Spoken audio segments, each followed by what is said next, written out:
Before downloading the software, make sure to download .NET 4.8. If your computer is already using 4.8 or higher, it won't install and you're good to go. If it says it can install, because it doesn't support your computer, simply go to Settings and check for updates on your computer. Once you're done that, you're going to open up your antivirus, whether it's Windows Defender or a third party. You're going to go to Manage Settings. You're going to disable real-time protection. Once you've disabled that, you can download the program. If this comes up saying it's detected as a virus, you should be able to click Options and click Keep Anyway. Before launching it, we're going to exclude the software.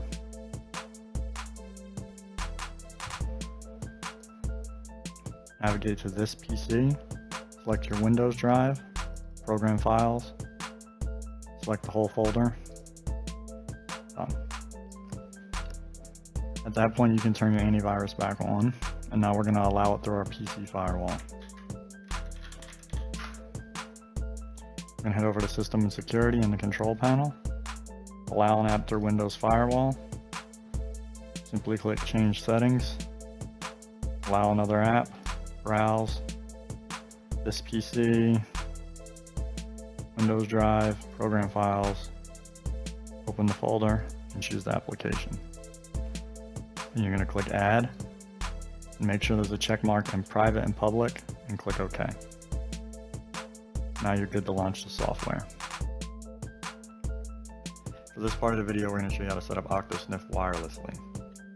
The first thing you're going to want to do is on your PlayStation or game console, you're going to head to Settings, you're going to go to Network, and you're going to view your connection settings or status. So now in the software, you're going to select your computer's internet adapter. If you're using Ethernet, you're going to choose Ethernet. I'm on Wi-Fi, so I'm going to use Wi-Fi. I'm going to click the Network tab on the software, and I'm going to hit Scan. Once it's finished scanning, you're simply going to select your target. So for your router, you're going to choose your default gateway. As you can see here, my PlayStation IP ends in 126 and it's not showing up. So for that to show, I'm simply going to rescan again.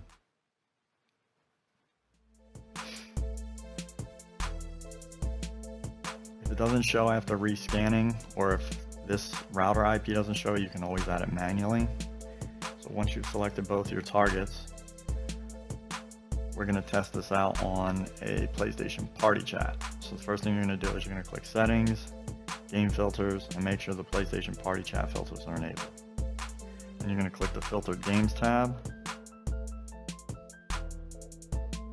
and you're simply going to spoof and then click Sniff and join the chat.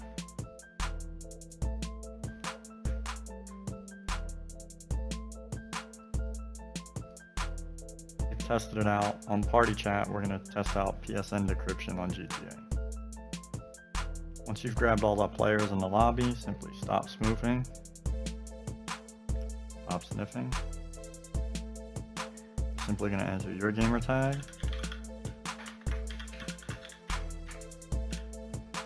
and another target's gamer tag.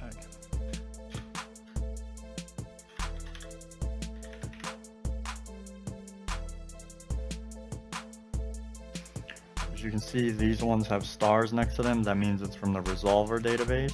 So what the Resolver is, if I copy this, I click his username and click Resolve, it now shows up in the database. So if they do have stars next to them, they might be outdated. So if you don't see them in your lobby, you can just continue decrypting to update it.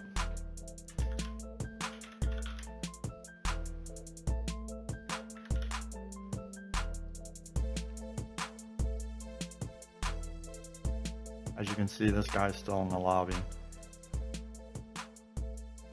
but now it's updated.